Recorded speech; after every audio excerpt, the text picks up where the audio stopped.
കാലത്ത് യേശു Caesarea Philippi പ്രദേശത്ത് എത്തിയപ്പോൾ ശിഷ്യന്മാരോട് ചോദിച്ചു, മനുഷ്യപുത്രൻ ആരാണെന്നാണ് ജനങ്ങൾ പറയുന്നത്?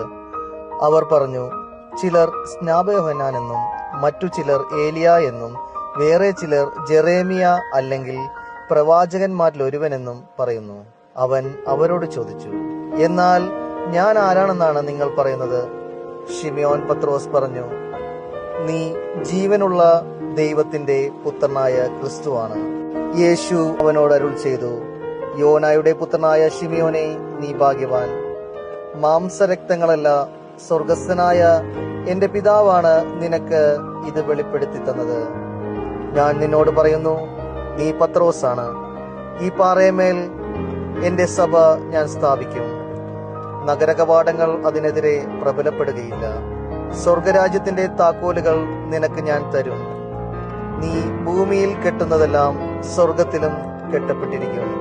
നീ ഭൂമിയിൽ അഴിക്കുന്നതെല്ലാം സ്വർഗത്തിലും അഴിക്കപ്പെട്ടിരിക്കും. അനന്തരം അവൻ താൻ ക്രിസ്തുവാണെന്ന് ആരോടും പറയരുതെന്ന് ശിഷ്യന്മാരോട് കൽപ്പിച്ചു.